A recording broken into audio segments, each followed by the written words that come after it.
Nagarjuna mid week elimination ఉంది అన్నట్టుగానే mid week లో ఆదిత్య గారిని బయటికి తోసేశారు. ఇక వీకెండ్ ఎపిసోడ్ లో బయటికి ఎవరు ఎలిమినేట్ అవుతారో చూడాలి. అండ్ వీకెండ్ ఎపిసోడ్ లో నాగార్జున గారు కొన్ని క్లారిటీ ఇచ్చే ప్రయత్నం అయితే చేస్తారు. అందులో భాగంగా ఏంటి యష్మి అంతా ఓకేనా అనేసరికి ఓకే సార్ అంటుంది. అదేలే ఒక 2 days నుండి బాగా ఫీల్ అయిపోతున్నావు కదా, పృథ్వీ చీఫ్ అవ్వలేదు అనేసరికి యష్మి వచ్చి పృథ్వీ చాలా బాగా ఆడాడు సార్, అంటే బాగా ఆడటం I will appreciate that, but లాస్ట్లో ఐఆమ్కి గ్యాప్ ఉండాలి కదా అంటూ నాగార్జున కూడా కరెక్ట్ పాయింట్ పెట్టారు. అక్కడ సంచాలక్గా నువ్వు ఉన్నా అలానే చేస్తావా అని యష్మికి చెప్పారు.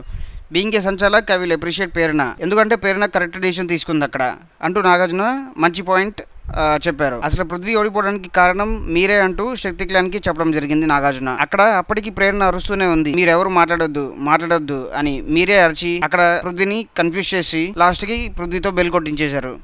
అక్కడ సంచలకైన ప్రేరణ వెనకాల నుంచి చెప్పింది, ఆడేవాళ్ళకి ఏం అర్థమవుతుంది, అప్పటికి చెప్తూనే ఉంది పృథ్వీ సరిగ్గా చూసి బ్లాక్స్ పెట్టు అని.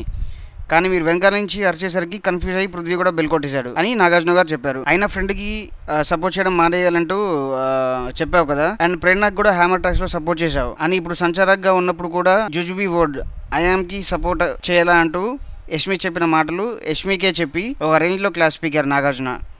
అయినా కానీ ప్రేరణ సంచాలక్గా కరెక్ట్ డెసిషన్ తీసుకుంది అని మీరు అనుకుంటే ప్రేరణ అని కామెంట్ చేయండి.